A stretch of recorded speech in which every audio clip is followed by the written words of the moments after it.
咁樣，今日我哋要學嘅係披甲護身嘅應用。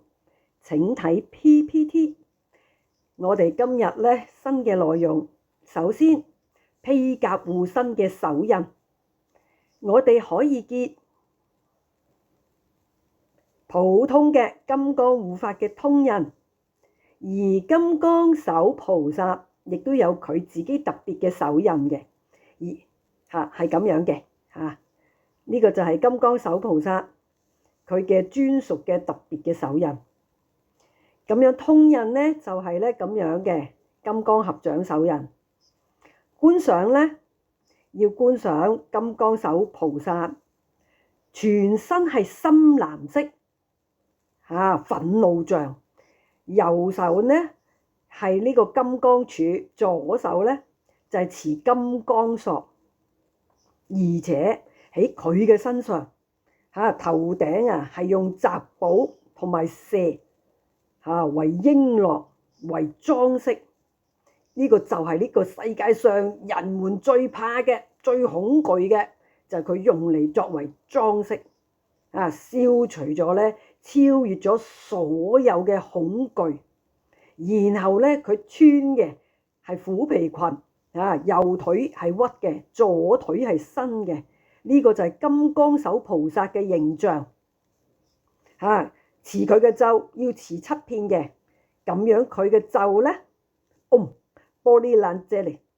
後嚟師尊咧亦都念咧玻璃蘭遮利。所以咧我哋真佛宗嘅弟子要記得兩個音都係可以嘅，都係傳承嘅音嘅念，冇矛盾嘅，冇問題都係可以。第4點，持咗呢個手印之後咧，念咗呢個咒之後咧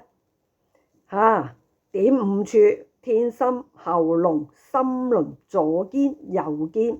散印嘅時候咧，觀賞金剛手菩薩喺前後左右4尊放出藍色嘅光，呢個係普通嘅觀賞。而喺解脫道口訣中，師尊又傳授咗一個秘密嘅秘訣係咩呢？你除咗可以觀賞呢4尊嘅守護，仲有一種咧觀賞嘅方法。散印嗰個時候咧，你直接觀賞自己，就化身為金剛手菩薩。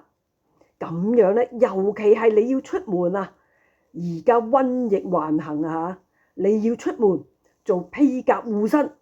守護化為金剛手菩薩先至出去。仲有乜嘢比自己本身化為金剛手菩薩更有力量呢？所以記得咧呢個秘訣啦呢個咧係第4點。第5點咧除咗修法之外，食衣住行都係可以守護噶都係可以用噶使用披甲護身嘅。譬如你而家要食飯，前面嘅食物你想清淨呢啲嘅食物，呢一個咧而家嘅時代唔知道嗰啲食物咧有冇病毒噶好啦，就結金剛手菩薩嘅手印，持咒7遍，然後虛印，就係對住食物拋出呢個手印，讓呢一個手印咧拋向呢啲食物呢個咧就係清淨嗰啲食物衣服咧要穿衣服之前咧，把衣服咧就攞咗喺個左手，右手咧就持拳印咧喺呢個衣服上邊，就係咁樣。然後就持咒7遍，玻璃蘭遮利念7遍。呢個時候你嘅衣服咧就會化為咧呢個披甲戰甲，咁樣咧穿在身上哇！你就可以出征啦呢個係衣住咧房屋咧，房屋四面嘅牆有好多人睡眠唔好說如何守護咧披甲護身就可以用啦。你只要啦受咗皈依灌頂，你就可以做呢一個披甲護身，結呢個手印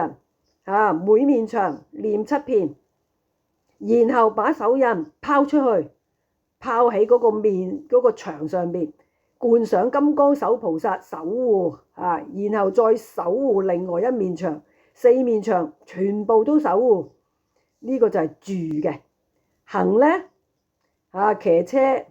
飛機、坐船，甚至咧你騎咧腳踏車都係可以守護嘅。持咒拋出去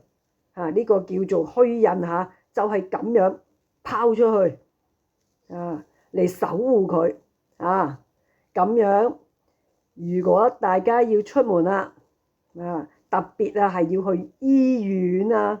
電影院啊參加咧婚禮、參加喪禮啊、紅白事嘅，或者咧去警察局啊、墓地啊等等，都要守護啊！啊，睡眠之前更要守護。好，呢個咧就係披甲護身嗰個應用啦。好，最後咧要同大家講呢個金剛手菩薩嘅密教嘅3怙主之一啊，觀世音菩薩嘅象徵住咧慈悲，文殊菩薩象徵住嘅智慧，而金剛手菩薩就象徵住法力，非常嘅重要啊！好，我哋嚟睇一下金剛手菩薩嘅法像，亦都要聽一下根本上師係點樣持誦披甲護身嘅咒啦。金剛手菩薩，大家一定要多睇佢嘅法相啊！睇啦，全身係深藍色啊，右手持金剛杵啊，高舉嘅，右手持金剛索啊，右腿係屈嘅，左腿係伸嘅。嚟，我哋嚟聽聽根本上師持咒金剛手菩薩嘅真言。波利蘭遮利，唵，波利蘭遮利，唵，波利蘭遮利，唵，波利蘭遮利，唵，波利蘭遮利，唵，波利蘭遮利。好，我相信大家都已經記得好熟啦。頂禮感恩真佛宗根本傳承上師聖尊蓮生法王，由真佛宗網絡電視台提供。版權警告，請勿作非法用途，謝謝。